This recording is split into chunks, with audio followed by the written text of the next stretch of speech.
Realmente falta a la verdad, porque tendríamos que tener, para poder tener más o menos 800.000 personas fuera de la pobreza, tendría que haber un incremento en la tasa de crecimiento económica anual, la cual en nuestro país oscila entre 3.5 a un 3.8, y realmente para haber disminuido en 9 puntos la pobreza, tendría que haber un incremento mínimo de un 5.8%, es decir, que todos aquellos jóvenes que en este momento, al fin de año, comenzaron a buscar empleo, la mayoría tendría que haber conseguido empleo con un buen sueldo para poder nosotros decir y sentir en la población que efectivamente mucha gente ha salido de la pobreza o que ha disminuido en un 9%.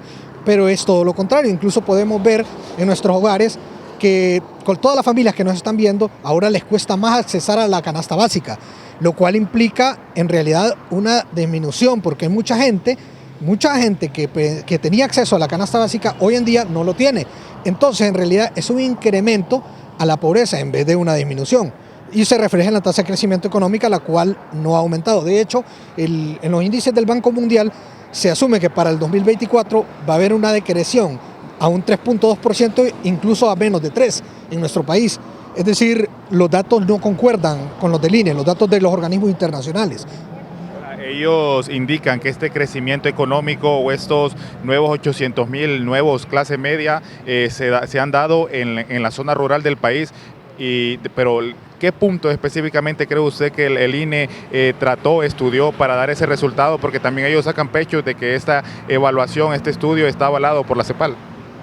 Mire, realmente la fórmula que usaron no tiene lógica, no tiene sentido, porque si así fuese, imaginémonos hipotéticamente que fuese real lo que argumenta el informe, eso significaría que si dividimos lo que es la cantidad de pobres, que asciende a 6.900.000, según el índice es 73.6%, lo cual conlleva a 6.900.000. Si eso lo dividimos entre 800.000 familias, nos va a dar la cantidad de años con la que eliminaríamos la pobreza por total. Eso significaría más o menos 8 años. En 8 años estaríamos erradicando totalmente la pobreza en el país. Significaría que tendremos una fórmula que debe patentar porque ni los países del norte de Europa, que son los más ricos del planeta, la tienen.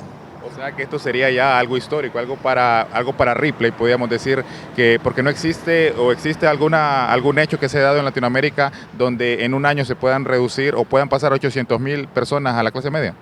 Sí ha sucedido, por ejemplo en Singapur sucedió, pero tenían tasas de crecimiento, como le digo, el índice de crecimiento económico anual llegó a 10%, sostenido durante 10 años. Eso sí generó una disminución considerable de 9.5 puntos, más o menos allá por los 70 en Singapur.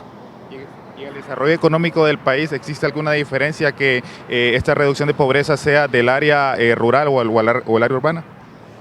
No, mire, realmente eso hay que ser delicado en eso, porque según lo que entiendo, se está tratando de usar que la asistencia social provoca crecimiento económico y disminución de la pobreza.